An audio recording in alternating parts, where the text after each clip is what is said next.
हाज़रीन अस्सलामु अलैकुम वरहमतुल्लाहि तआला वबरकातुहू।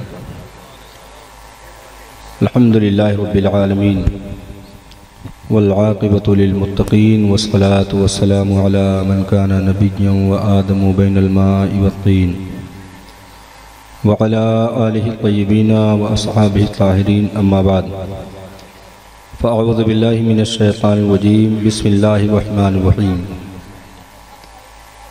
व अम्मा मन खाफ़ा मक़ाम रब्बिही व नहन नफ्स अनिल हवा फ़इन्नल जन्नता हियल मअवा। वाह क्या कही, सुभान अल्लाह। सदक़ल्लाहुल अज़ीम व बल्लग़ना रसूलुहुन नबियुल अमीनुल मकीनुल करीम व नहनु अला ज़ालिका लमिनश शाहिदीन वश्शाकिरीन वल्हम्दुलिल्लाहि रब्बिल आलमीन।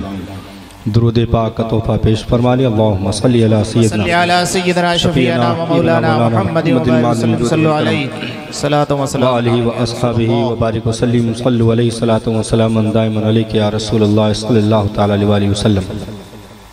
हुसूल बरकत के लिए कलामुल इमाम इमामुल कलाम सैयदी सरकार आला हज़रत मुहद्दिस बरेलवी की लिखी हुई नात पाक से चंद अशआर पेश कर रहा हूँ, समाअत फरमा लें।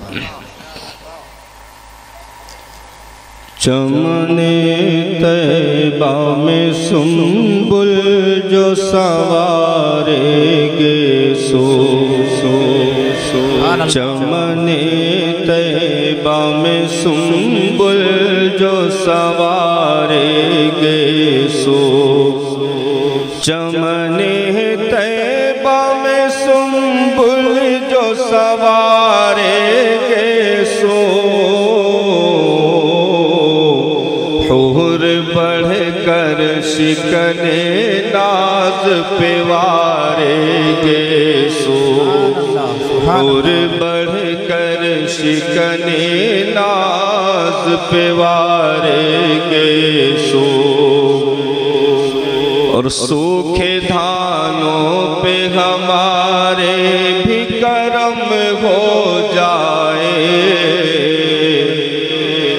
सूखे धानों पे हमारे भी करम हो जाए। अरे बरसे रहमत की घटा बन के तुम्हारे गेसो। बरसे रहमत की घटा बन के तुम्हारे गेसो। और की जो बालों से तेरे रोज की जारूब कशी। की जो बालों से तेरे रोज की जारूब कशी। अरे शब के शबनम ने तबरो को है धारेगे सो। शब के शबनम ने तबरो को है धारेगे सो। और तेल की बूंदें टपकती नहीं बालों से रज़ा। कि तेल की बूंदें टपकती नहीं बालों से रज़ा। तेल की बूंदें टपकती नहीं बालों से रज़ा। कि शब के शबनम ने तबरो को है धारेगे सो। चमने तैबा में सुंबुल जो सवारेगे सो। सुभान अल्लाह। अल्लाहुम्मा सल्लि अला सय्यिदना मौलाना मुहम्मद व बारिक वसल्लम सल्लल्लाहु अलैहि वसल्लम। न घबराओ मुसलमानों, खुदा की शान बाकी है। अभी इस्लाम जिंदा है, अभी कुरान बाकी है। बेशक ये बातिल क्या समझते हैं जो अपने मन में हंसते हैं। अभी तो करबला का आखिरी मैदान बाकी है। अभी तो करबला का आखिरी मैदान बाकी है। बहुत ज़माने से हाथ धोकर ये दुनिया पीछे पड़ी हुई है, मगर तुम्हारा करम है आका की बात अब तक बनी हुई है। बेशक मिलेगी फुर्सत तो देख लेंगे बहारे खुल्दे बरी का मंजर, मिलेगी फुर्सत तो देख लेंगे बहारे खुल्दे बरी का मंजर। अभी नज़र मुस्तफ़ा के रोज़े की जालियों पर टिकी हुई है। बेशक इधर हमारे गुनाह भी हैं, उधर खुदा का जलाल भी है, मगर मेरे मुस्तफ़ा की रहमत शफ़ाअतों पे अड़ी हुई है। मगर मेरे मुस्तफ़ा की रहमत शफ़ाअतों पे अड़ी हुई है। रब का करम एहसान शुक्र कि उसने हम तमामी को अपने महबूब का दामन अता फरमाया। इस कायनात में इस खाकदानी गीती पर हम तमामी को जो सांसें लेने का मौका इनायत फरमाया वो सदका मुस्तफ़ा जाने रहमत का है। सरकार दो आलम सल्लल्लाहु अलैहि वसल्लम की दर की नेमतों से कल भी दुनिया पल रही थी, आज भी पल रही है, और सुबह क़यामत तक ही नहीं, क़यामत में भी मुस्तफ़ा के टुकड़ों की ज़रूरत पड़ेगी। बेशक कि बग़ैर उनके इशारे अबरू के कोई दाखिले जन्नत भी नहीं ले सकता। परवरदिगार आलम ने इस कायनात कि अंजुमन को इसीलिए सजाया ही है कि उसके महबूब की महबूबियत का इजहार हो, और कायनात का हर ज़र्रा, हर गोशा, हर तिनका उसके महबूब की तारीफ़ व तौसीफ़ में रत्बुल लिसान हो। इस कायनात में हम तमामी को इस ज़मीन पर रह कर के आखिरत को सजाने का मौका जो दिया गया है और हुक्म जो दिया गया है, अगर उससे ज़रा भी गफलत बरतते हैं तो ये दुनिया ऐसी ख़तरनाक जगह है जिसने अच्छे अच्छों को अपने जाल में फंसा करके तबाह व बर्बाद कर दिया। उसका वजूद भी मिट गया, उसकी तमाम तर दौलतें भी ख़त्म कर दी गईं। शोहरतें, दौलतें बहुत देर तक नहीं चला करती हैं, क्योंकि खुद से कमाई हुई दौलत और शोहरत उसकी बका नहीं होती, लेकिन जिसे रब शोहरतें अता करे उसे दुनिया की कोई ताकत मिटा नहीं सकती। सुभान अल्लाह। ये रोज़े अजल से आज तक देखा जा रहा है, और इस दुनिया में जितने भी लोगों को इज़्ज़तें अता की गईं, शोहरतें अता की गईं, ये सब सदका मुस्तफ़ा जाने रहमत का, और उन्हीं के ख़जाने से कल भी दुनिया पल रही थी, आज भी पल रही है। इसलिए हमें इस ज़मीन पर रह करके उनसे वफ़ा करना है, इस ज़मीन पर रह करके हमें उन्हें राज़ी करना है, इस ज़मीन पर रह करके हमें उन्हें मनाना है, इस ज़मीन पर रह करके हमें अपनी ज़िंदगी के तमाम तर नोको पलक पर गौर व फिक्र करके शरीयत मुताहरा के बताए हुए उसूल व ज़वाबित पर अमल पैरा होकर ज़िंदगी गुजारने का जो हुक्म दिया गया है, परवरदिगार आलम ने हम तमामी को तमाम बंदों में सबसे अफजलियत अता फरमाई, सबसे ज़्यादा इज़्ज़त व शर्फ अता फरमाया। उसकी बुनियाद ख़ानदान नहीं है, कोई शोहरत, कोई दौलत, कोई बड़ी ज़मीन की मिल्कियत नहीं है, बल्कि सिर्फ वाहिद वजह है कि उसने हम गरीबों को जो अपने महबूब का दामन अता फरमाया है, इसकी बुनियाद पर हम तमामी को तमाम उम्मतों में अफजल कर दिया गया, तमाम कौमों में अफजल कर दिया गया, क्योंकि फ़जीलतें कल भी उन्हीं के दर से वाबस्ता थीं, आज भी हैं और हमेशा रहेंगी। हम उनसे कट करके कभी ना शोहरत हासिल कर सके हैं ना हासिल कर सकते हैं। ज़रा भी दिल में अगर ख्वाहिश पैदा हुई तो इस्लाम की दूसरी जंग में जीती हुई जंग को शिकस्त में तब्दील करके रब ने कानून दे दिया कि ज़रा अपनी भी तादाद पर फ़ख्र करने की ज़रूरत नहीं है, ज़रा दिल में उन ख्वाहिशात को बिठाने की ज़रूरत नहीं है। तुमने क्या समझा कि हमने तुम्हें पहली जंग में कामयाबी तुम्हें तलवार का धनी होने की बुनियाद पर दी थी, या तुम अरब के बहुत बड़े सिपह सालारों में शुमार किए जा रहे थे, या अरब के बहुत बड़े शहजोरों में शुमार होता था? ना ना, मैंने तुम्हें अगर कामयाबी इस्लाम की पहली जंग में अगर इस ज़मीन के कलेजे पर अता की है तो तुम्हारी गुलामी सच्ची होने की बुनियाद पर कामयाबी मिली थी, मुस्तफ़ा से वफा की बुनियाद पर कामयाबी मिली थी, उन्हीं के दरे दौलत की दिरवेज़ा गरी करने की बुनियाद पर तुम्हें कामयाबी दी गई थी। कभी तादाद को होशो गोश में लाने की ज़रूरत नहीं है, कभी तादाद के बारे में सोचने की भी ज़रूरत नहीं है, क्योंकि इस ज़मीन पर मैंने इब्तिदा ही में 313 को ला करके उन्हें कामयाबी 1000 के मुकाबले पर दे करके एक कानून दे दिया कि सुबह क़यामत तक कभी ईमान वाले अपनी तादाद पर भरोसा न करें, अपनी जो है बलबूतों पर और अपनी दौलत व शोहरत पर भरोसा न करें, जब भी उन्हें कामयाबी की बुलंदो बाला इमारतों को छूने की ख्वाहिश हो तो मुस्तफ़ा के चौखट पर अपनी जबीन अकीदत को खम करें। यही से वो शोहरतें मिलेगी कि फरिश्ते भी झुककर सलाम करेंगे।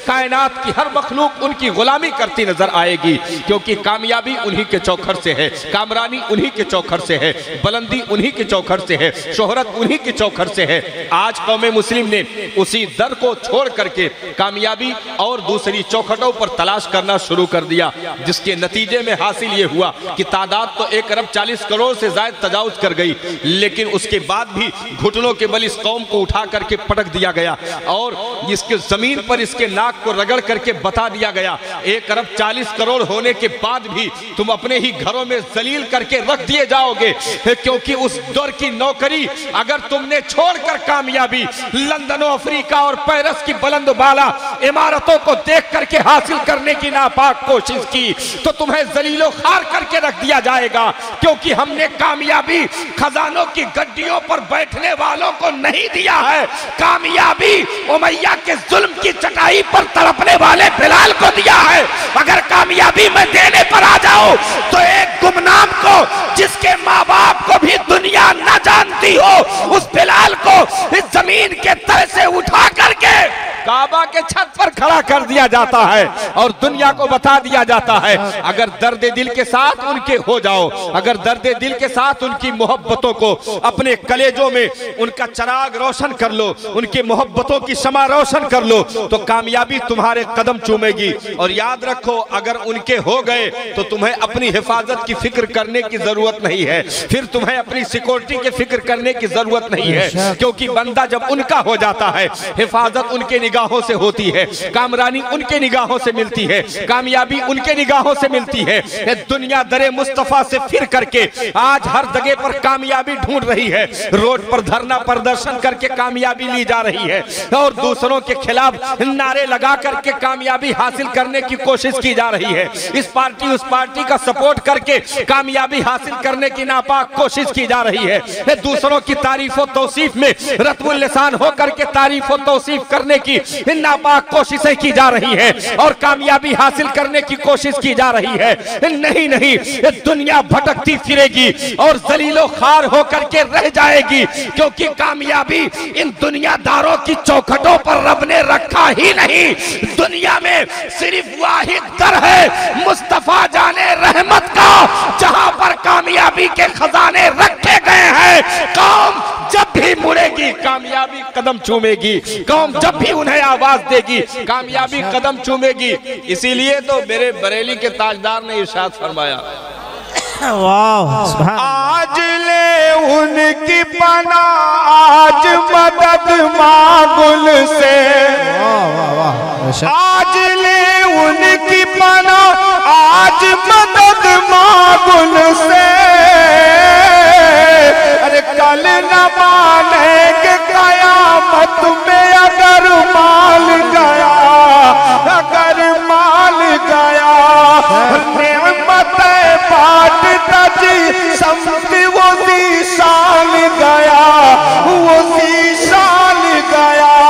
साथ ही मुंशी रहमत का कलम दान गया, कलम दान गया। नारे तकबीर, नारे रिसालत, अज़मते मुस्तफ़ा। कल भी कामयाबी अहले ईमान को उन्हीं के चौखट से अता की गई थी। मालूम है, सहाबे किराम से मेरे आका सल्लल्लाहु ताला अलैहि वसल्लम ने इरशाद फरमाया, बद्र के मौके पर सरकार ने इरशाद फरमाया, मेरे सहाबा मुझे मशवरा दो कि मदीना में रह करके जंग की जाए या बाहर निकल करके।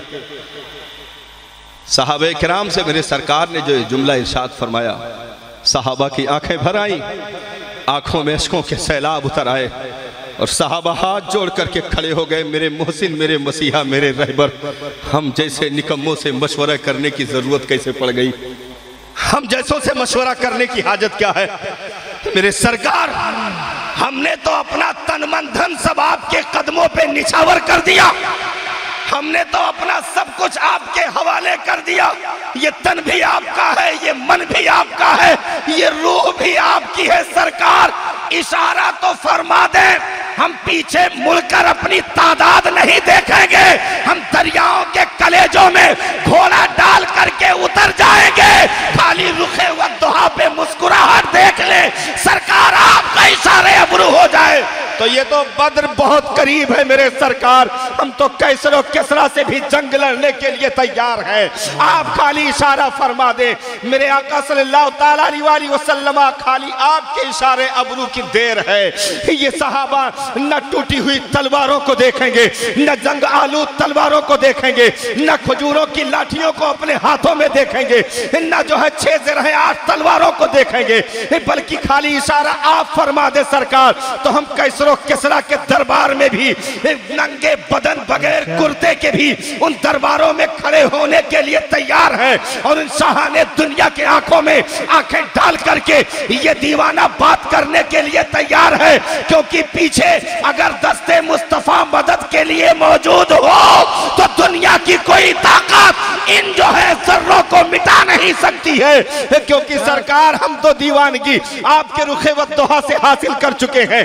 सरकार हम तो अपनी भूख भी आपकी जियारत से मिटाते हैं, अपनी प्यास भी आपकी जियारत से मिटाते हैं। आला हजरत सरकार इशारा करते हैं, वो कमाल हुस्न हुजूर है कि गुमाल नक्श जहां लगी।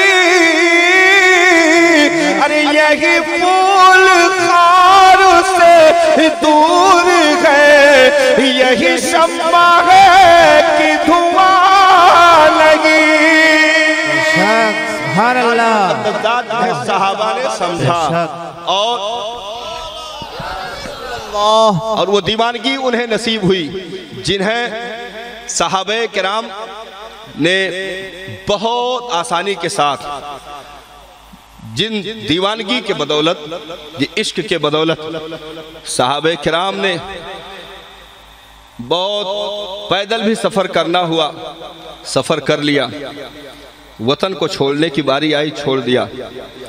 खाली मेरे आका राजी हो तो हम दुनिया के किसी भी ताकत के से टकराने के लिए तैयार हैं।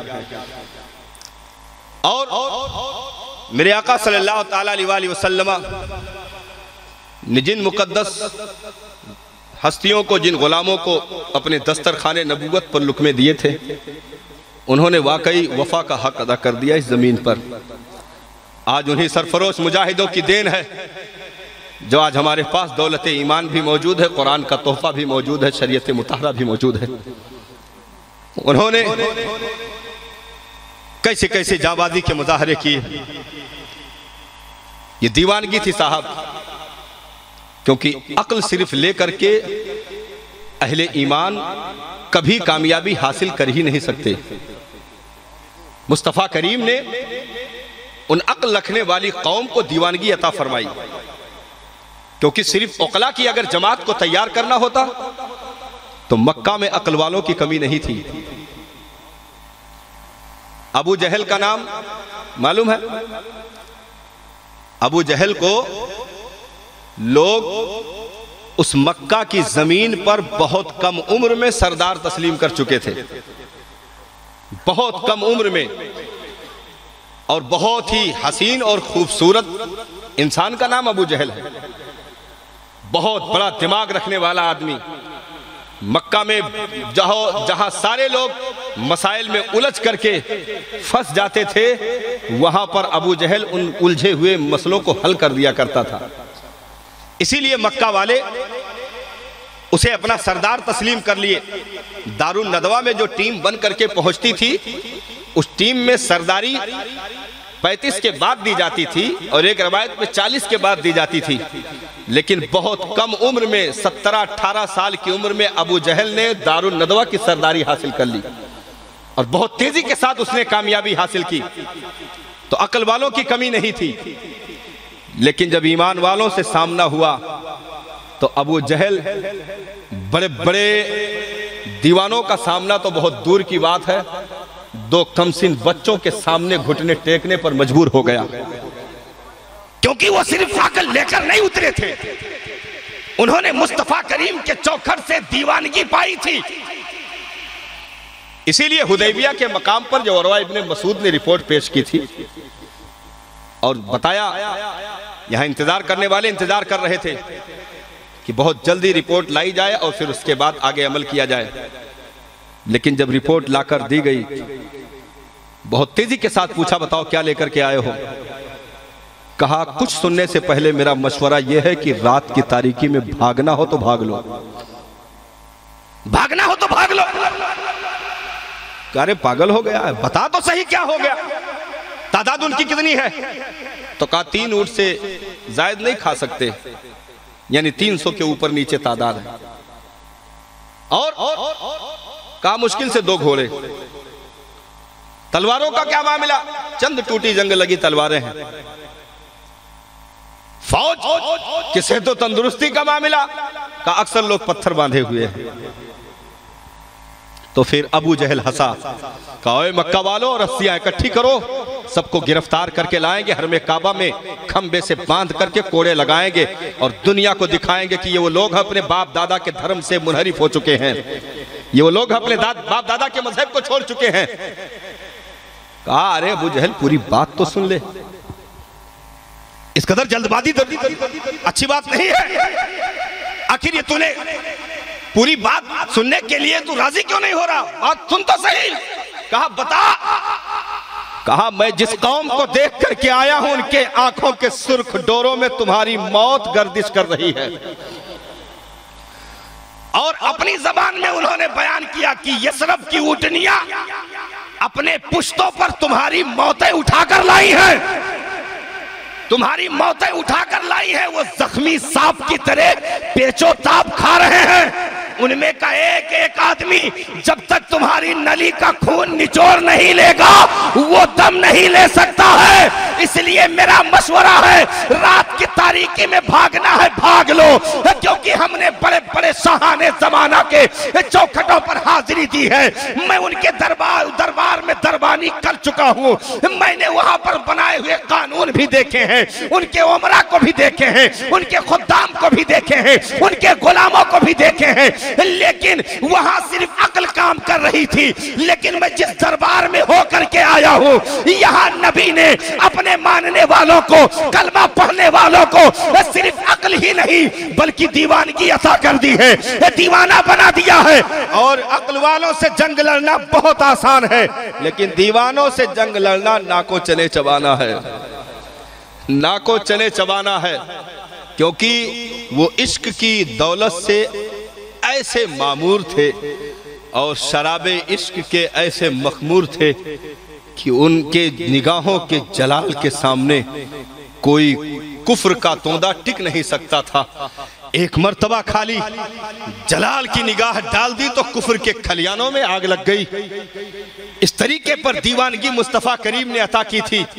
और दीवानगी ऐसे वैसे नहीं, बल्कि सहाबे किराम ने साहब हद खत्म कर दी इस दुनिया में। मोहब्बत की एक हद दुनिया के तमाम तर किस्सों में मिलती है, लेकिन यहाँ कोई हद ही नहीं सहाबा की मोहब्बतों की। हजरत सैयदना सिद्दीक अकबर रज़ी अल्लाह ताला अन्हु ने सरकार की बारगाह से रुखसती अख्तियार की हो। हजरत अस्मा बिनते अबी बकर बयान कर रही हूँ कि मेरे वालिद घर पे आए, मैंने क्या देखा कि कच्ची मछली की तरह बिस्तर पे करवटें ले रहे हैं। मैंने अर्ज की बाबा जान कोई तकलीफ? अर्ज की बेटी नबी की इतनी जुदाई बर्दाश्त नहीं हो रही है। मैं इंतजार कर रहा हूं कि बिलाल कब सदा दे, मैं अपने घर से दौड़ लगा करके मुस्तफा करीम के मुकद्दस बारगाह में पहुंच जाऊं।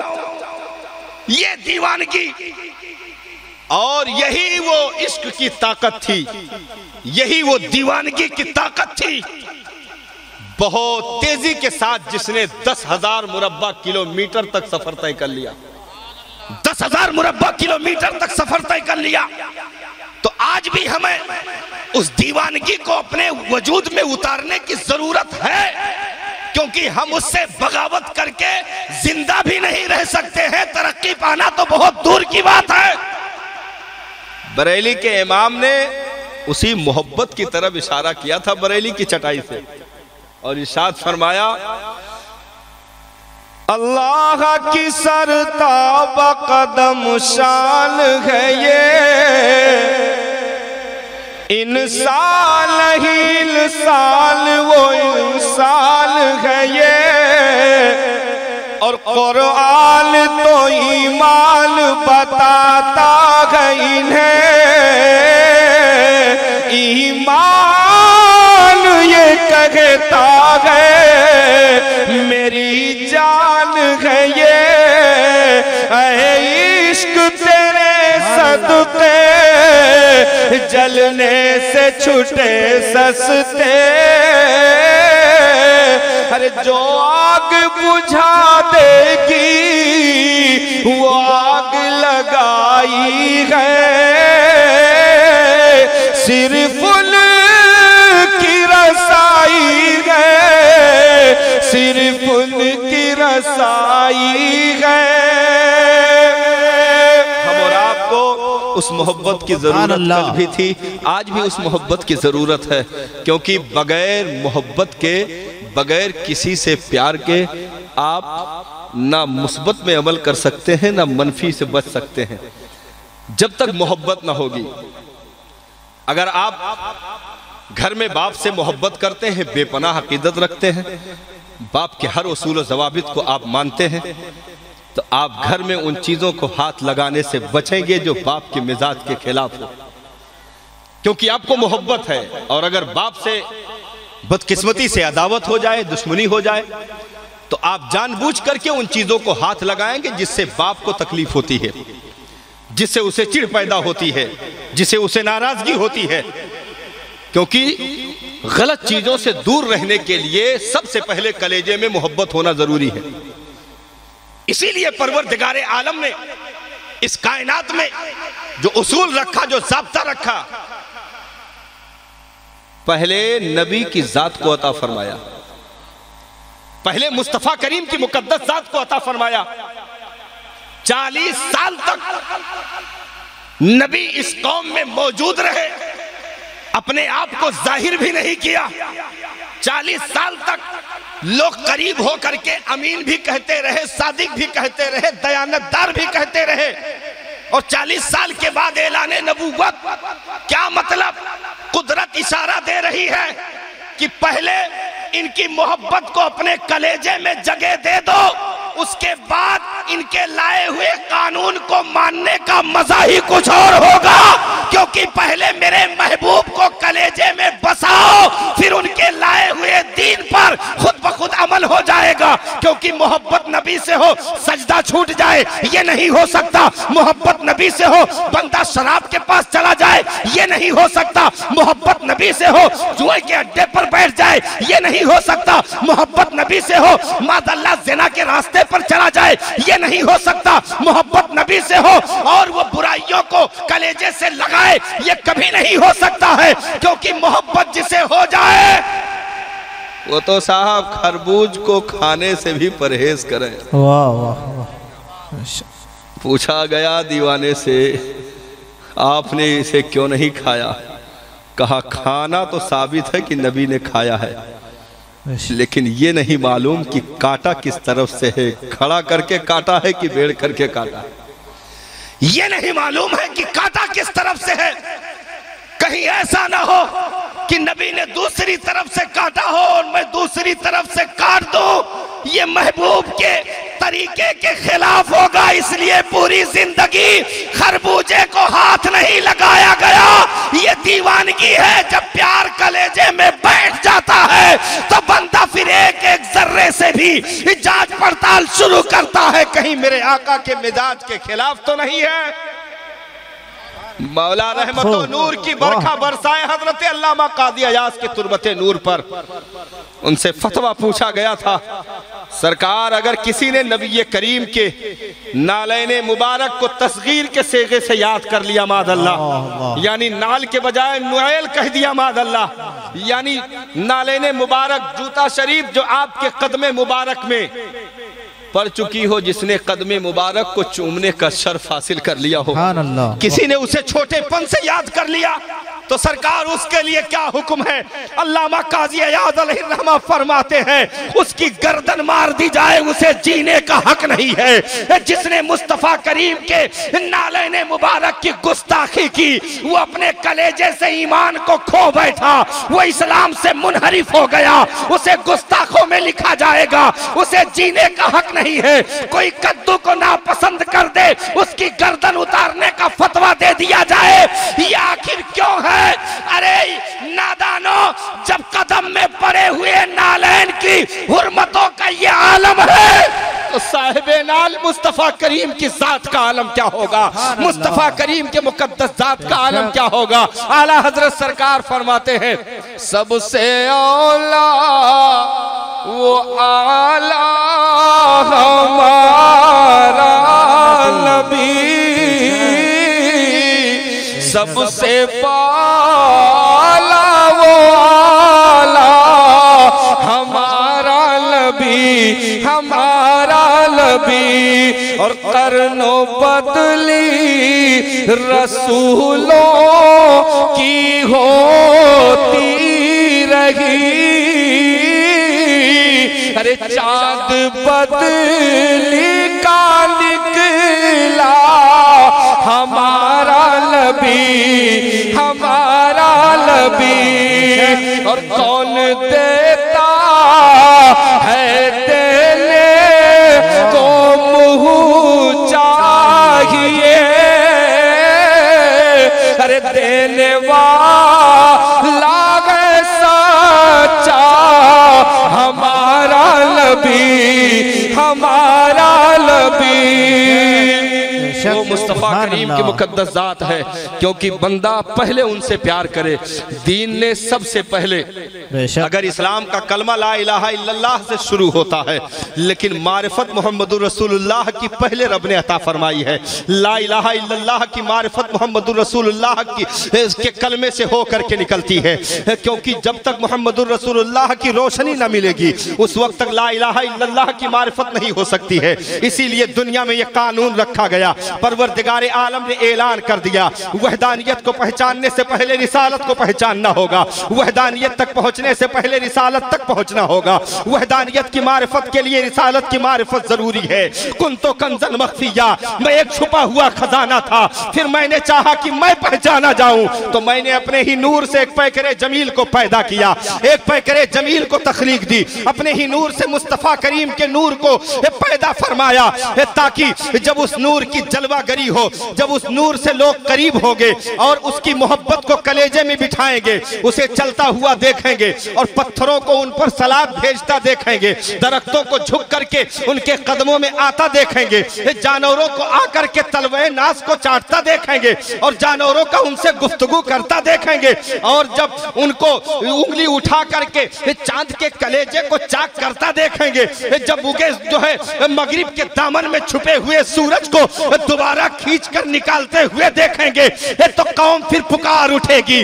जब जो है तखलीक ऐसी है, मखलूक का ये आलम है, जिस रब ने अपने नूर से जिस अजीम हस्ती को बनाया, जब उसके कमाल का ये आलम है, तो उस रब का आलम क्या होगा जिसके नूर से ये पैदा हुए हैं। जब इनके कमाल का ये आलम है कि चांद का कलेजा चिर जाए, सूरज जो है डूबा हुआ वापस पलट आए, जब इनके कमाल का जवाब नहीं है, तो जिस रब ने पैदा किया है उस रब का जवाब कैसे कोई लाएगा? तो सुनो सुनो, इसीलिए अंबिया ये मजहरे रब होते हैं, मजहरे खुदा होते हैं, इनकी मारिफत से रब की मारिफत मिलती है।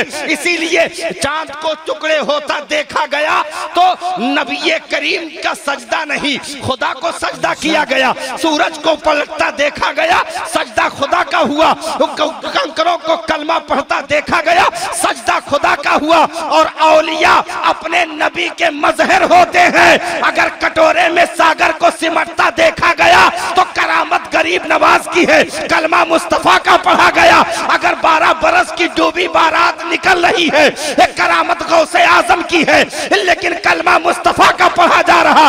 अगर जो है 12 साल तक लंगर से कुछ कुछ ना खाया खड़े रहे, ये तो करामत साबिर पाक कलियरी की है। लेकिन कलमा मुस्तफा का पढ़ा जा रहा है, क्योंकि औलिया ये नबी के मजहर होते हैं और नबी अपने खुदा का मजहर होता है। सुभान अल्लाह। नाराए तकबीर, नाराए रिसालत, अज़मते मुस्तफा, जश्ने गौसे आज़म। शायर ने इस मकाम की तर्जमानी की है। वाह क्या बात। आईना आईना नूर का आईना, अरे आईना इश्क का पहला जीना बना।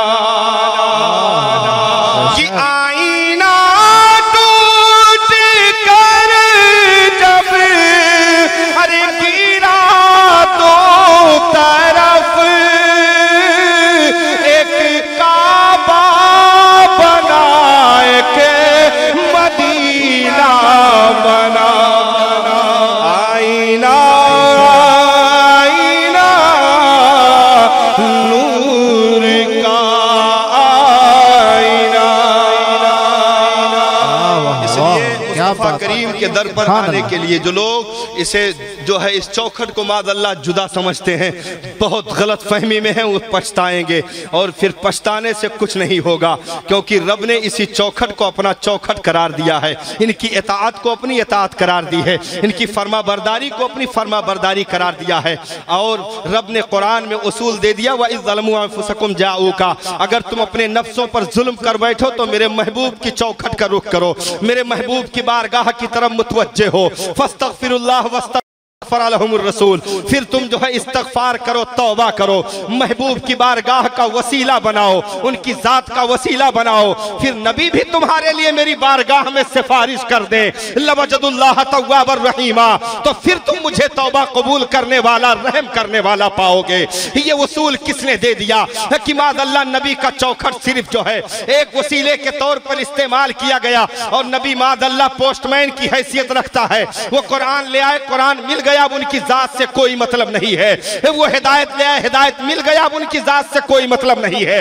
वो शरीयत ले आए, कानून मिल गया, अब उनकी जात से कोई मतलब नहीं है। सुनो सुनो, वो मुस्तफा करीम की मुकद्दस जात है, क्योंकि परवरदिगार आलम ने अपने महबूब की जात को इस दुनिया के लिए सिर्फ वसीला नहीं बनाया, बल्कि नबी की जात को मकसद भी बनाया।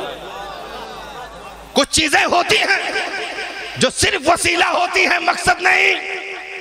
जैसे ट्रेन, प्लेन, आप ट्रेन में सफर करते हैं, ये वसीला है। मुंबई का टिकट आपने लिया, मुंबई तक पहुंचने का ये वसीला है, लेकिन मकसद नहीं है। आप उतर गए, मुड़ करके आपने ड्राइवर की खैरियत ली, नहीं, मकसद खत्म है, उससे मकसद नहीं है, सिर्फ वसीला है। पहुंच गए, उतर के आपने ना गार्ड की खबर ली, खैरियत पूछी, ना किसी डिब्बे वाले या मुसाफिरों से जा करके खैरियत ली कि भाई 24 घंटे का सफर रहा, इस दौरान किसी की तबीयत तो नहीं खराब हुई। आपने कुछ नहीं, क्योंकि वसीला है, सिर्फ यूज किया गया, उतरे, टैक्सी किया, अपने रूम चले आए, सिर्फ वसीला है, मकसद नहीं है। लेकिन कुछ चीजें वसीला भी होती हैं, मकसद भी। जैसे कायदा बगदादी, कायदा बगदादी ये कुरान तक पहुंचने के लिए वसीला है और मकसद भी। कुरान तक पहुंचने के लिए वसीला है और मकसद भी, क्योंकि अली बात आप पढ़ करके आप कुरान तक पहुंच जाएंगे। अब वहां से रिश्ता इसका मुनक़ता ना होगा कि आप कुरान तक पहुंच जाएं, तो अब कुरान में कायदा बगदादी का कोई लफ्ज आने ना पाए, ये नहीं हो सकता। कायदा बगदादी कुरान तक पहुंचने के लिए वसीला है और मकसद भी, यानी अलिफ से या तक के पढ़कर आप कुरान तक पहुंचे, लेकिन कुरान में कोई भी पेज खोलेंगे, कोई भी सफा खोलेंगे, हर पेज में कायदा बगदादी का जलवा नजर आएगा। अलिफ से या तक जितने भी अल्फाज हैं वो कुरान में सारे के सारे आपको मिलते जाएंगे। हर एक मोड़ पर आपको एक कायदा बगदादी को याद रखना होला, भूल नहीं सकते हो, क्योंकि ये वसीला भी है और मकसद भी। ऐसे ही नबी की जात सिर्फ वसीला नहीं है, बल्कि नबी की जात वसीला और मकसद दोनों है। वसीला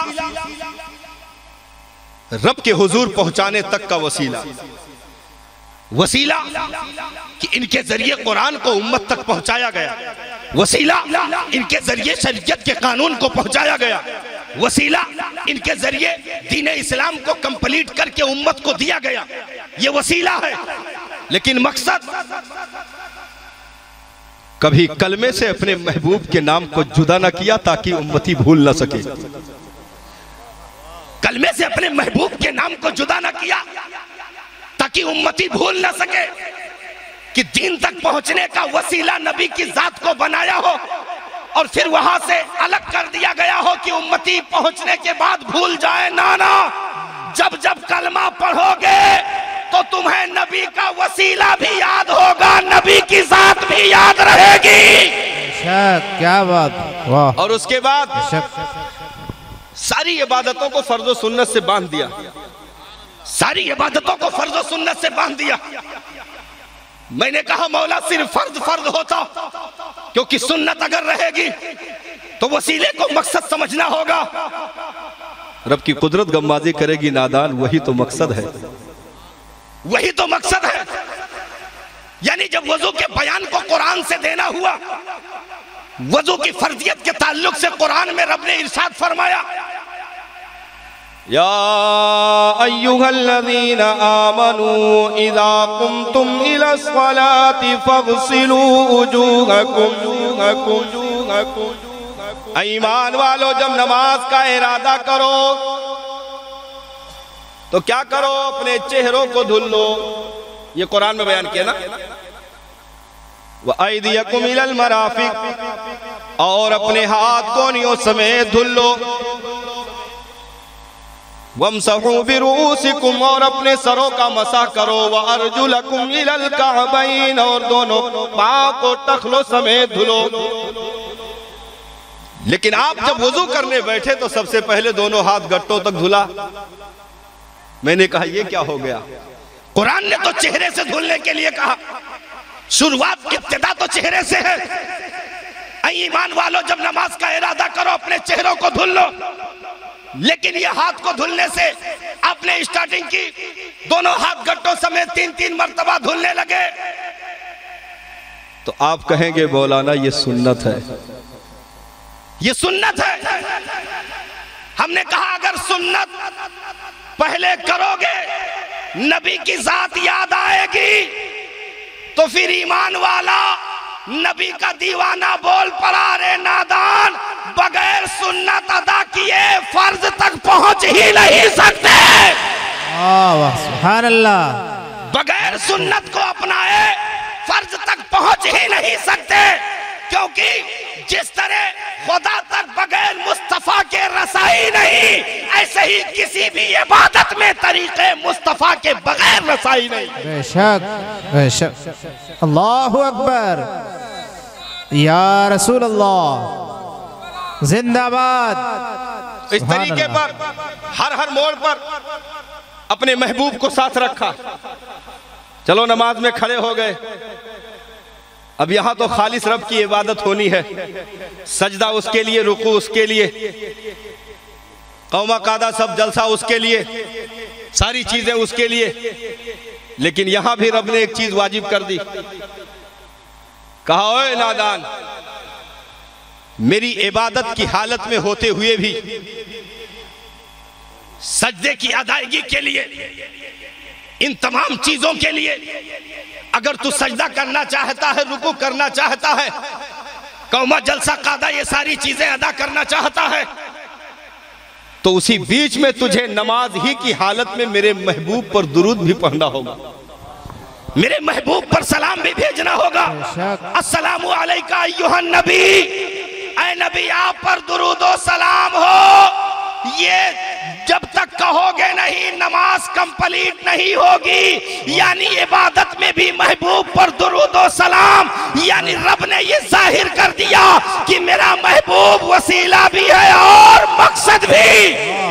नारे तकबीर, नारे रिसालत, अज़मते मुस्तफ़ा। चलो चलते रहे ये तो दुनियावी मामला है, यहाँ तो सारी चीजें जैसे तैसे अदा हो जाएंगी। यहाँ तो काबा का तवाफ भी होगा, चलो महबूब का तरीका अदा किया जाएगा। यहाँ अगर कुर्बानी होगी वो भी महबूब के तरीके पर होगी। मिना और मुज़दलिफ़ा इन तमाम मैदानों में पहुँचना होगा, उसमें भी मुस्तफ़ा के तरीके पर अमल करना होगा। चलो ये तो दुनियावी कानून है, ये सारी चीजें हो जाएंगी, लेकिन मरने के बाद तो रिश्ता मुनक़ता हो जाएगा और सिर्फ ये वसीला रहेंगे, मकसद नहीं हो सकते। तो परवरदिगारे आलम ने इरशाद फरमाया, ओए बंदे तू भाग कर जाएगा कहाँ? मैंने सारी चीजों को महबूब की याद से बांध दिया गए। इंतकाल करेगा, इंतकाल करना खुदा की सुन्नत नहीं, मुस्तफ़ा की सुन्नत है। इंतकाल करना नबी की सुन्नत, जो सुन्नत से भागे वो मरे ना। इंतकाल करना नबी की सुन्नत। मुर्दे को नहलाया जाता, उस हालत में नहाना भी नबी की सुन्नत। कफनाया जाता, कफन पहनना नबी की सुन्नत। जनाजे को लेकर चला जाता, लहद में उतारा जाता, ये सारी चीजें उनके तरीकों पर अदा होती रही। मुस्तफ़ा याद आते रहे, नबी याद आते रहे।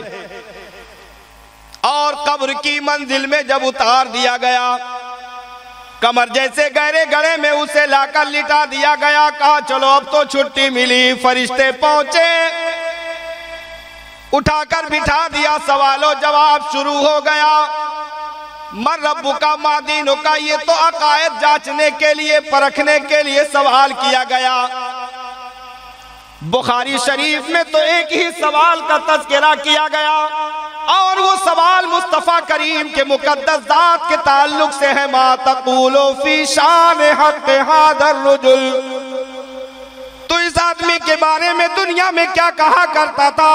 वो इशारा किसी और की तरफ नहीं, मेरे आका की मुक़द्दस ज़ात की तरफ होगी। और उम्मत को बता दिया गया कि नादानो, मेरा महबूब सिर्फ वसीला ही नहीं बल्कि मकसद भी है। कब्र के सवाल में भी असल सवाल मुस्तफ़ा की ज़ात के ताल्लुक से रखा गया है। जब तक वो जवाब ना होगा उस वक्त तक तुझे कब्र में कामयाबी मिल ही नहीं सकती।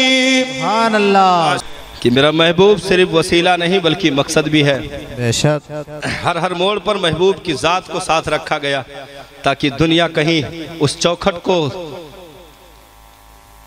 रब तबारका व तआला की बारगाह से जुदा न समझ ले, उस ज़ात को ज़ाते खुदा से कहीं अलग ना समझ ले कि बंदा इनको छोड़ करके मादल्ला खुदा की मारिफत हासिल कर सकता है।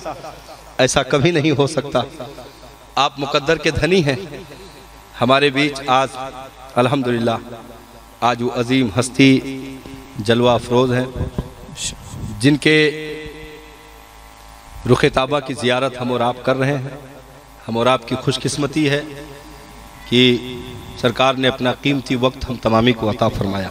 सुभान अल्लाह। परवरदिगार आलम हमारे सरों पर इन मुक़द्दस हस्तियों के साये को दराज फरमाए। आमीन।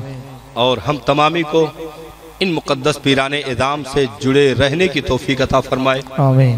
क्योंकि यहाँ से बंदा अगर जुड़ता है तो उसे बहुत एक अलग दुनिया में सैर करने को उसे नसीब होता है और इस दुनिया से बेरग़बती उसे मिलती है और फिर आखिरत की मंजिल की तरफ पीर की ज़ात से रहनुमाई मिलती है।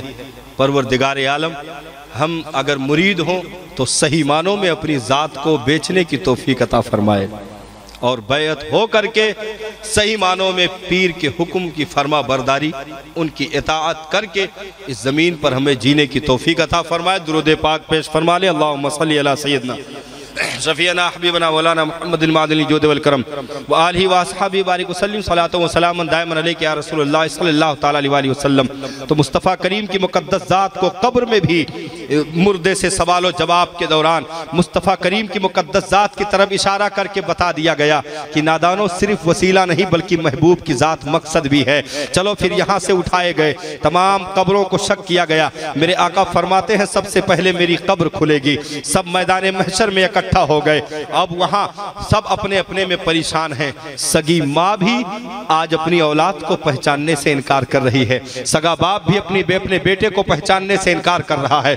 ऐसे होशुबा वक्त में जबकि बहुत सख्त ज़रूरत है सिफारिशी की, किसी ऐसे की जो रब के हुजूर सिफारिश करे, जो उनके तमाम तर गुनाहों की जो है शफाअत करके उनको बख्शिश का परवाना अता करे और उन्हें इस मुसीबत से निजात मिले। लोग पसीने में शराबोर हों, किसी के घुटनों तक, किसी के टखनों तक और किसी के कमर तक कोई उसी पसीने में डुबकी लगा रहा हो। ऐसे होशुबा वक्त में जबकि बहुत सख्त ज़रूरत हो मदद करने वाले की, लोग आपस में मशवरा करें कि चलो हजरत आदम की बारगाह में चलते हैं, चलो हजरत खलील की बारगाह में चलते हैं, चलो हजरत मसीह की बारगाह में चलते हैं। लोग इधर से उधर फिरते रहे, लेकिन इज़हबू इला गैरी की सदा के सिवा कुछ न मिल सका।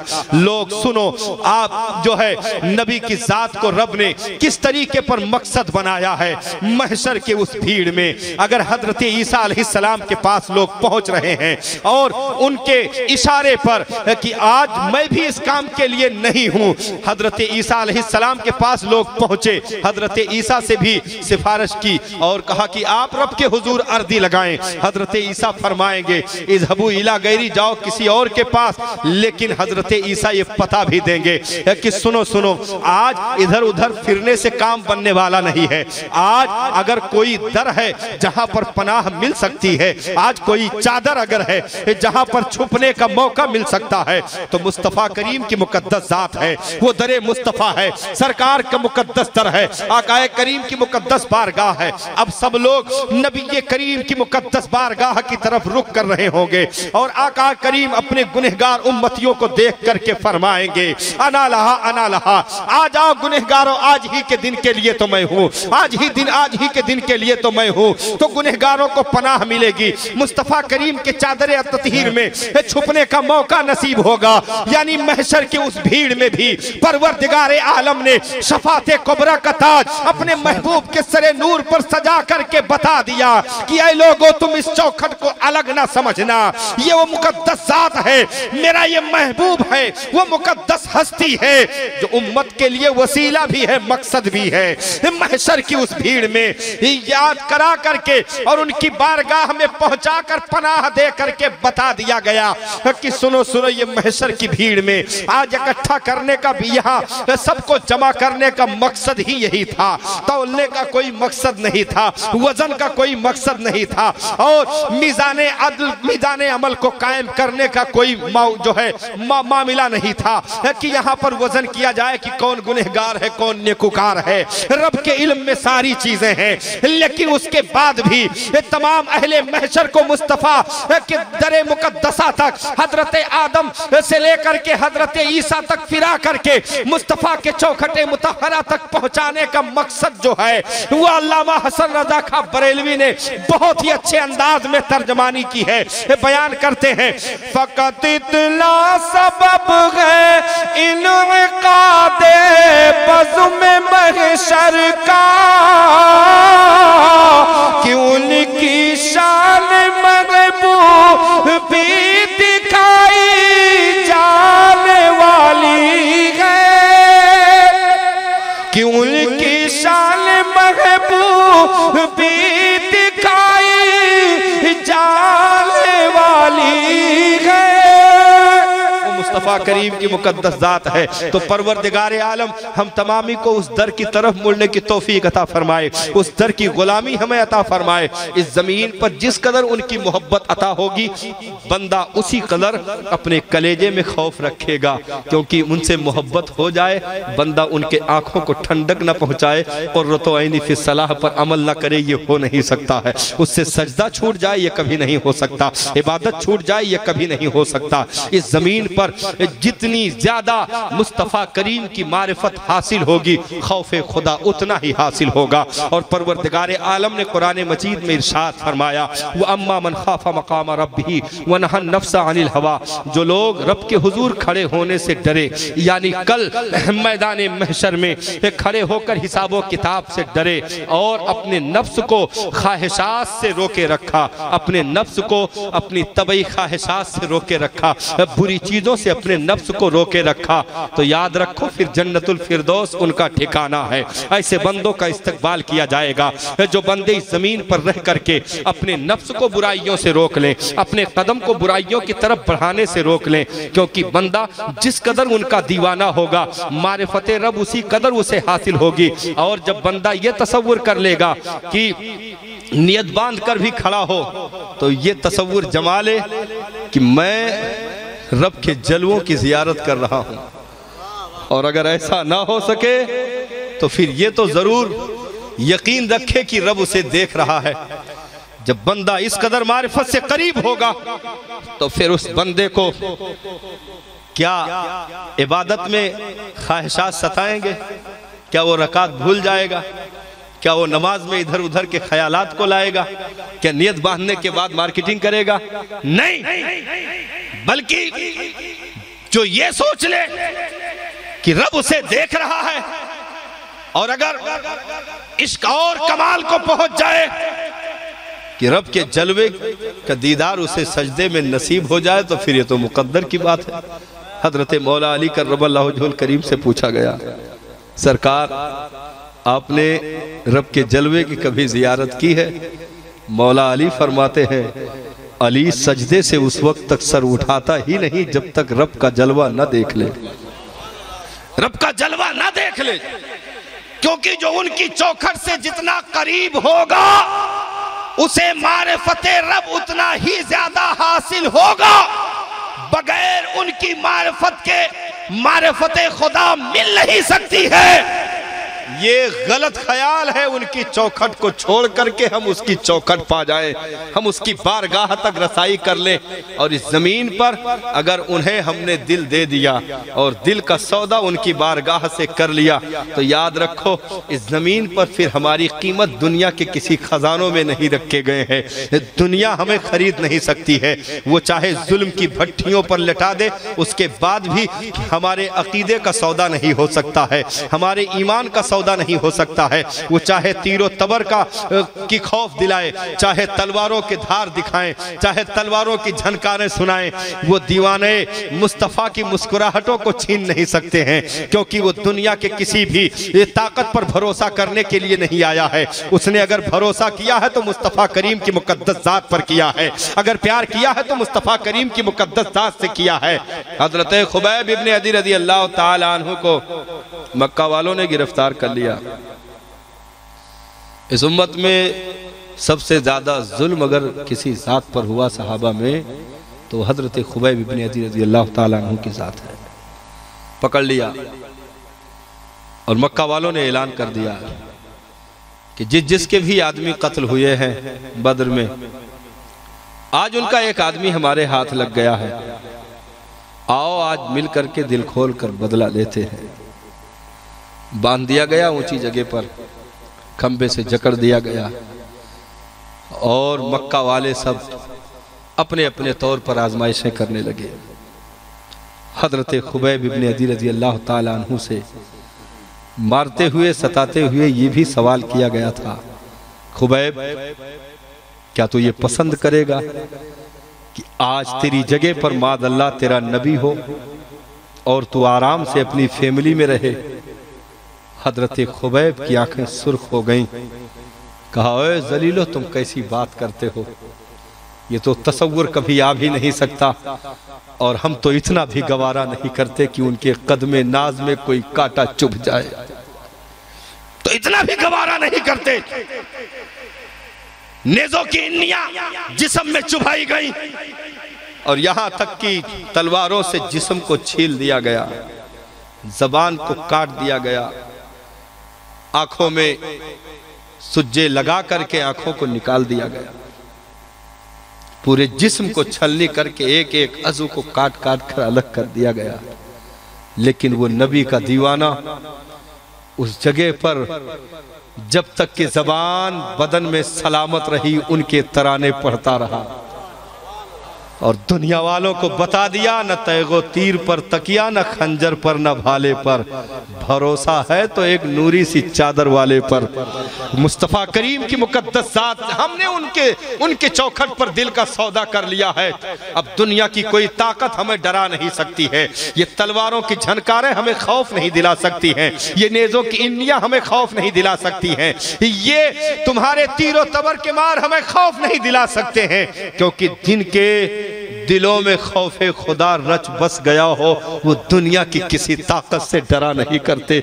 हम तुम्हारे नेज़ों की इन्नियों को, इन गर्म जो है सलाखों को, इन चीजों से हम नहीं खौफ खाते हैं, क्योंकि हम तो उस दिन से डरते हैं कि जिस दिन जहन्नम की आग मुजरिमीन को अपने लपेटे में ले लेगी, जिनके कलेजे में उसका खौफ समा जाए और मुस्तफ़ा करीम की मोहब्बत सच्चे तौर पर उसके कलेजे में घर कर जाए, वो तन्हा भी हो और लाखों की भीड़ इकट्ठा हो करके उसे उसके जबान से उसके अकीदे के खिलाफ बातें करवाना चाहे मादल्ला, तो वो मर जाएगा, जान दे देगा, लेकिन मुस्तफ़ा का दिया हुआ ईमान नहीं दे सकता है। ये वो नशा नहीं जिसे तुरशी उतार दे। लाख जो है कलेजों पर पत्थर रखे गए, लेकिन क्या उमैया बिलाल से अपनी तबीयत की बातें सुन सका? नाना, हजरत बिलाल पर गशी तारी हो गई, आंखें पलट गई, जबान निकल कर बाहर आ गई, लेकिन फिर होश में आए तो फिर नबी का तराना जबान पर है और बता दिया, ओ भैया तेरे जुल्म की चटाई पर जो है वजनी पत्थर रख करके तू मुझे खामोश नहीं कर सकता है, क्योंकि मेरी नस नस बोले नबी नबी, मेरे वजूद का हर हर हिस्सा उनकी मिदहत कर रहा है, जिस्म का एक एक रोंगटा उनकी नातें पढ़ रहा है, तो उनकी मोहब्बत को हमारे कलेजे से जुदा नहीं कर सकता। हजरत सुमैया रज़ी अल्लाह ताला अन्हा से अबू जहल ने कहा था कि सब अमीर कबीर लोग अगर इस्लाम का कलमा पढ़े हैं तो बात समझ में आती है, तेरे सर पे तो बराबर छप्पर भी नहीं है, तूने क्या सोचकर कलमा पढ़ लिया। हजरत सुमैया एक जो है नहीफो नातवा कमजोर जात, हजरत सुमैया की 70 के ऊपर एज है, हजरत सुमैया रज़ी अल्लाह ताला अन्हा का बूढ़ी खातून है, सिर्फ हड्डी हड्डी जिस्म में है, और अबू जहल खड़े होकर के कह रहा है, इनकार कर दे अपने अकीदे से, फिर जा, नहीं तो याद रख बहुत बुरी सजाएं दी जाएंगी तुझे। हजरत सुमैया ने अबू जहल की आंखों में आंखें डालकर बात की, कहा, अबू जहल, इस हड्डी के ढांचे से सिर्फ मौत को आजाद कर सकता है, मेरे अकीदे को निकाल नहीं सकता, मेरे ईमान को जुदा नहीं कर सकता है, क्योंकि हमने उनकी चौखट पर दिल का सौदा कर लिया है। अब ये किसी और मार्केट में, किसी बाजार में बिकने के लिए तैयार नहीं है। नेजा मार करके उस बूढ़ी खातून को अबू जहल ने शहीद कर दिया, तड़प करके नाच ठंडी हो गई, लेकिन हजरत सुमैया जो इस्लाम की सबसे पहली शहीद खातून है, उन्होंने दुनिया में आने वालों को, कलमा पढ़ने वालों को सबक दे दिया, एक दर्स दे दिया। ओ नबी के दीवानों, अगर एक मर्तबा वादा कर लेना, मरते दम तक मुकरना नहीं, बल्कि वो नशा तारी कर लेना अपने वजूद पर कि कब्र में पहुंचने के बाद भी वो उतरे ना। आज फूले ना समाएंगे कफन में आसी, आज की रात है उस गुल से मुलाकात की। ये दीवानगी बहुत मुकद्दर से मिलती है, ये कमाने की चीज नहीं है। वो जिसको चाहे अपना दीवाना बना दे, वो जिसे चाहे अपना मस्ताना बना दे। इसलिए मांगने वालों, दुआओं में उनकी मोहब्बतों की खैरात मांगा करो। रातों की तारीकियों में जब बिस्तर पे जाओ तो रो करके दुरूद का गजरा पेश करके अपने हाथों को उठाकर उस महबूब की चौखट की नौकरी मांगा करो। दुरूद पढ़ करके उनकी बारगाह का कुर्ब हासिल करने की कोशिश करो। जिस दिन मोहब्बत एक जर्रे से भी कम झलकी तुम्हारे कलेजे में उतर गई ना, फिर दुनिया बाल भी बेका नहीं कर सकती है। मुरादाबाद की जेल में अल्लामा सैयद किफायत अली काफी को रखा गया था और अंग्रेज अपने सतूत, अपने शानो शौकत के साथ अल्लामा सैयद किफायत अली काफी को खामोश करने की कोशिश कर रहा था। हाथों में हथकड़ियां, पांव में बेड़ियां डाल दी गईं। और मुरादाबाद जेल में आपको बंद कर दिया गया और फिर इस्त्री गरम करके आपके बदन पर फिरा दिया गया। नंगे बदन पर जो गरम इस्त्री जो कपड़े जिससे किया जाता वो नंगे बदन पे जब फिराया गया तो खाल उधड़ गए और फिर नमक मिर्च पिसवा करके उन जख्मों पर अंग्रेजों ने मलवा दिया। कच्ची मछली की तरह तड़पने लगे और वैसे ही दरवाजा बंद कर चले गए। कहा कि सुबह फैसला होकर रहेगा। मुरादाबाद जेल के सामने ही मैदान में फांसी का फंदा लगाया गया था और अंग्रेजों ने सोचा था कि रात ऐसे गुजर जाए, हो सकता है नशा हिरन हो जाए, सुबह को तौबा कर ले और कहे कि हमें माफ कर दीजिए, हम अपने अकीदे से फिर जाते हैं, हम अपनी लिखी हुई चीजों को वापस लेते हैं और हम पीछे हट जाते हैं, हमने शिकस्त मान ली, हमें माफ कर दो। लेकिन अल्लामा सैयद किफायत अली काफी अभी जेल में तड़प रहे थे। रात का आधा हिस्सा गुजरा होगा।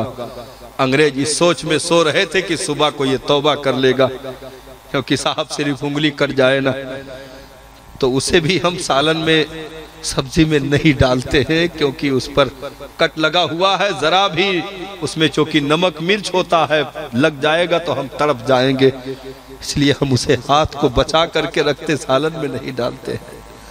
पूरे बदन को गरम इस्त्री फेर करके खाल को उधेड़ दिया गया हो और फिर नमक मिर्च मल करके तड़पने के लिए ऐसे ही जेल में छोड़ दिया गया हो। मुसलमानों क्या समझते हो बहुत आसानी के साथ तुम तक दीन पहुंच गया? ना ना, न जाने कितने जिगर के टुकड़ों की कुर्बानियां इस्लाम के शजर की आबियारी के लिए शामिल की गई हैं।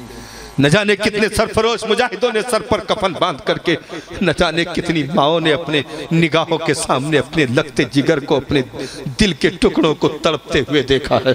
कोई पूछे हजरत खंसा रज़ी अल्लाह ताला अन्हा से, जिनकी निगाहों के सामने 4 सगे बेटों, जवान बेटों की नाच ला करके रखी गई हो। हजरत खंसा बजाय रोने धोने या बेहोश होने के 4 जवान बेटों की नाच निगाहों के सामने रखी हो, लेकिन कुर्बान हजरत खंसा तेरे कदमों से लगे हुए जर्रात पर मेरे माँ बाप कुर्बान हो।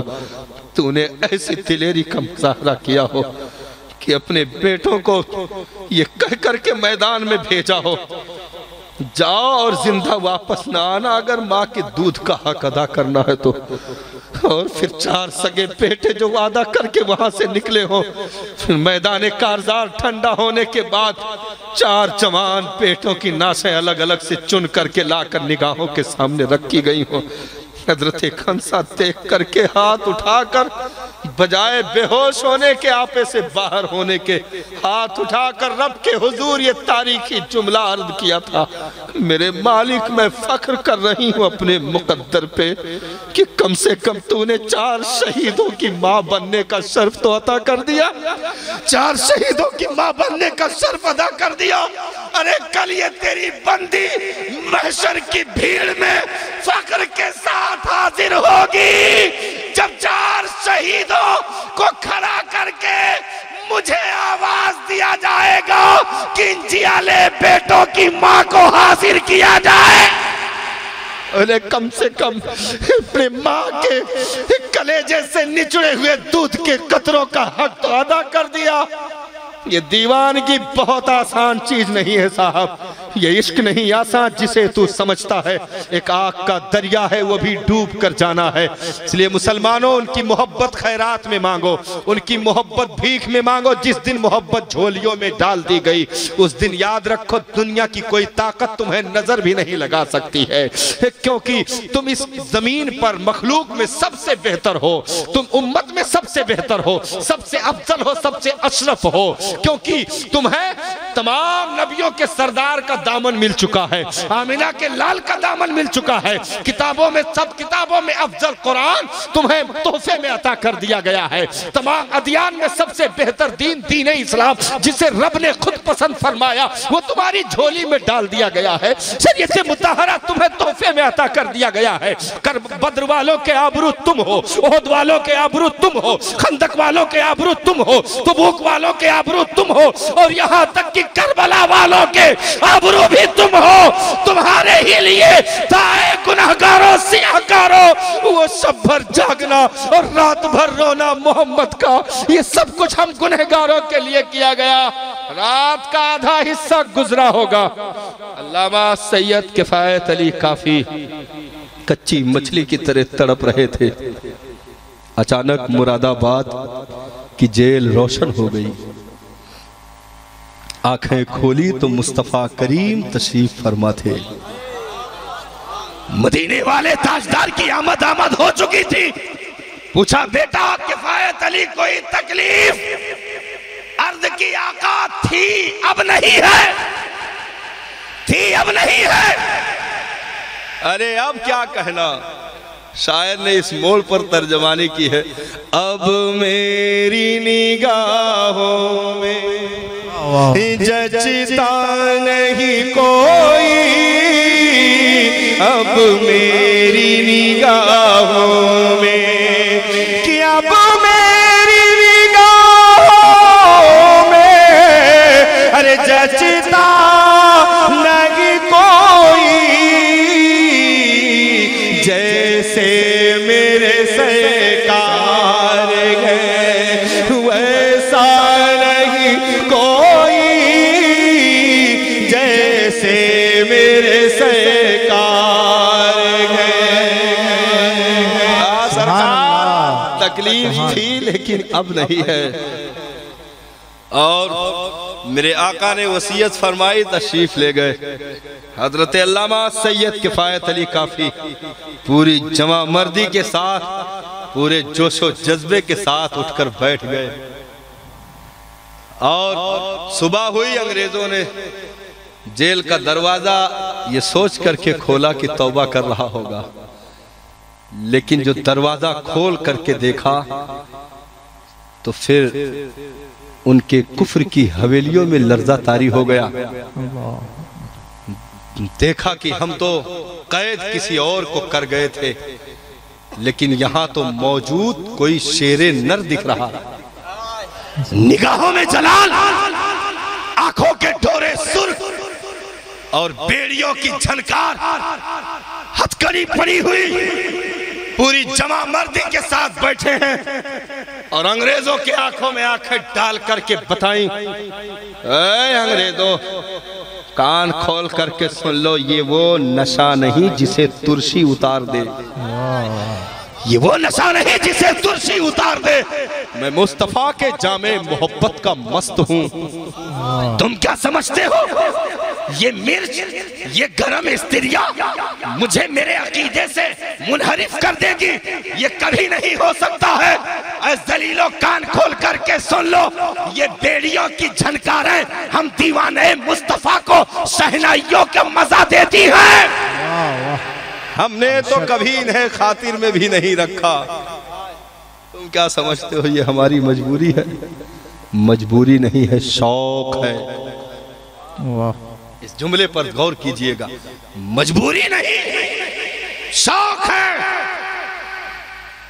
पहना करके किसी को मजबूर कर दिया जाता है, बांध करके किसी को मजबूर कर दिया जाता है, लेकिन वो औरों के लिए बंधने मजबूरी होगी। मुस्तफा के दीवानों के लिए खिलौना होती है, खिलौना। मजबूरी में नहीं, शौक में पहनते हैं।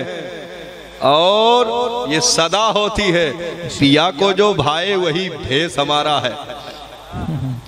मौला अली करमल्लाहु वजहुल करीम से किसी ने कहा था, अली तेरे चर्चे हैं, तेरे शोहरे हैं, लेकिन अगर तू मेरे बाग में मजदूरी ना करे तो तेरे घर का चूल्हा ना जले। गुर्बत का ये हाल है अली। कहा, ओए नादान, जरा ये कंकरियां जो पड़ी हुई हैं उठा तो सही। उठाया यहूदी ने, मौला अली ने फूंक मारी तो मोती में तब्दील हो गई। सुभान अल्लाह। कहा, ये फटा हुआ कुर्ता मजबूरी ना समझना, ये शौक है, शौक। सुभान अल्लाह। अगर नंगी पीठ जमीन पर लेटने से उनकी बारगाह से अबू तुराब का लक़ब मिल जाए तो हम शहंशाहों के गद्दे पर बैठने से ज्यादा मिट्टी पर लौटना पसंद करते हैं। सुभान अल्लाह, वाह वाह। मजबूरी नहीं है, शौक है। सुभान अल्लाह। ये सदाएं मजबूरी नहीं, शौक होती है दीवानों की। ग्वालियर के किले में अल्लामा मुजद्दिद अल्फे सानी को डाल दिया गया, हजरत मुजद्दिद अल्फे सानी को कैद कर दिया गया। तो क्या वो सलाखें उनकी मजबूरी थी? मुस्कुराते हुए जेल की तरफ बढ़े, पूछा गया, हजरत आप तो ऐसे मुस्कुरा रहे हैं जैसे कैद नहीं आजाद हो रहे हो। आप तो ऐसे मुस्कुरा रहे हैं जैसे कैद नहीं आजादी मिल रही हो।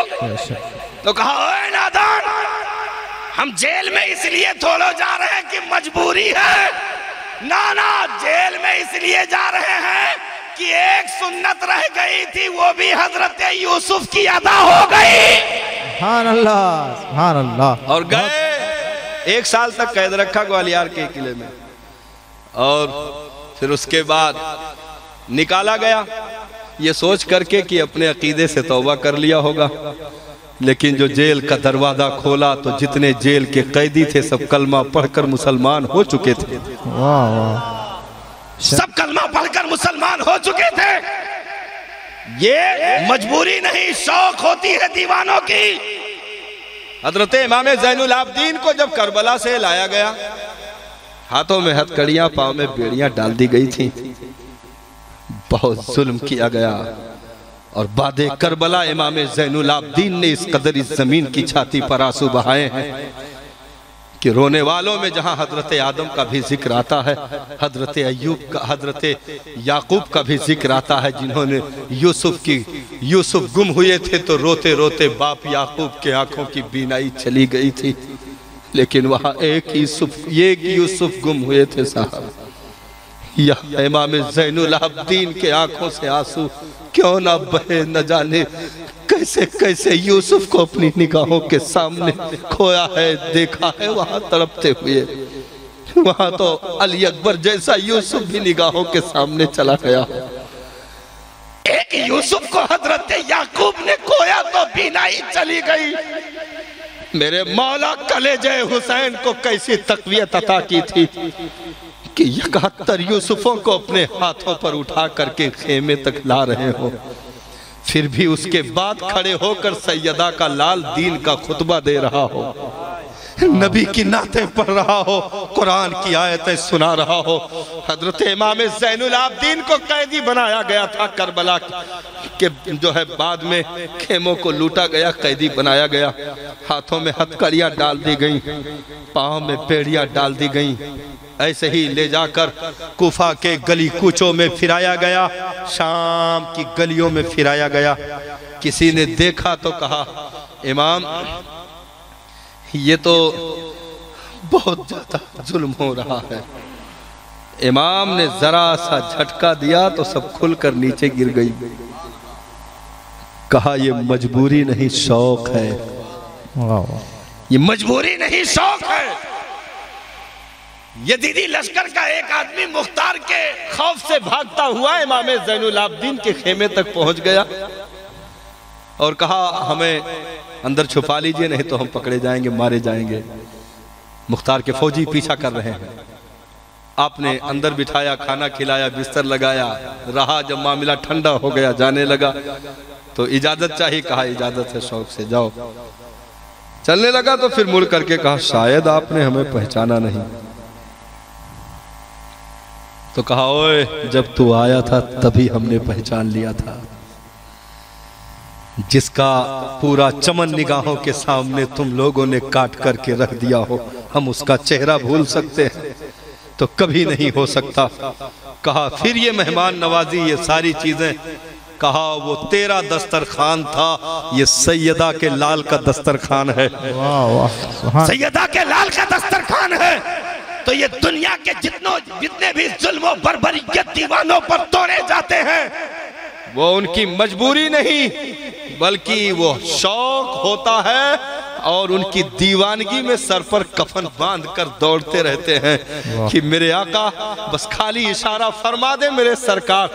तो अल्लामा सैयद किफायत अली काफी अलैहिर्रहमा उठे, बेड़ियों की झनकारों के साथ जेल से बाहर निकले।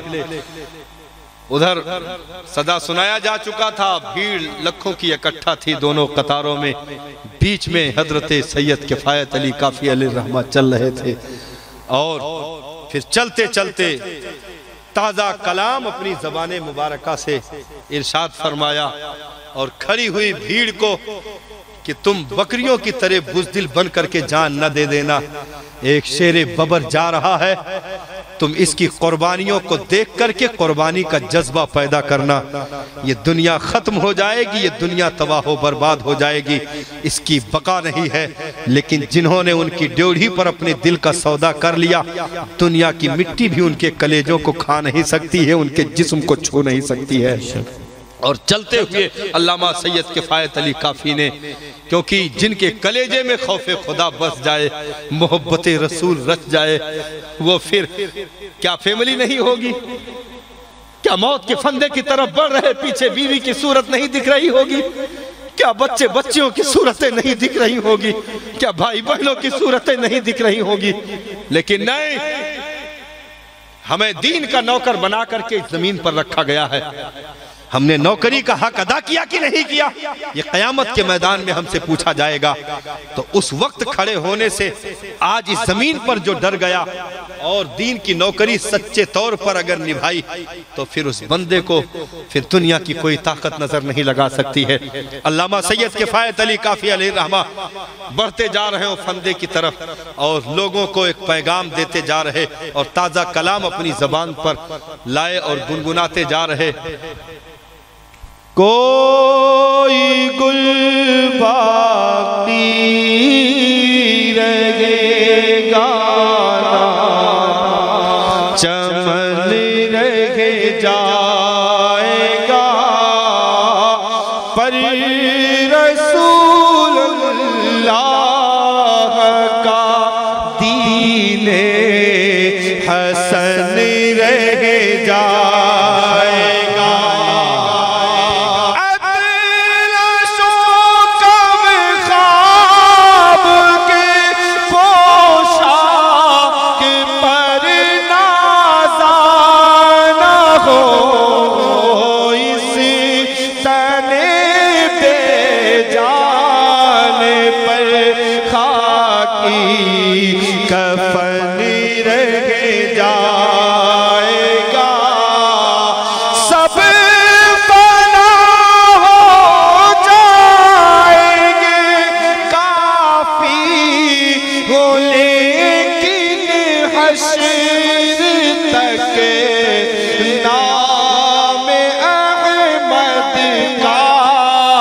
ज़बानों पर सुखन रह जाएगा, नाम अहमद का ज़बानों पर सुखन रह जाएगा।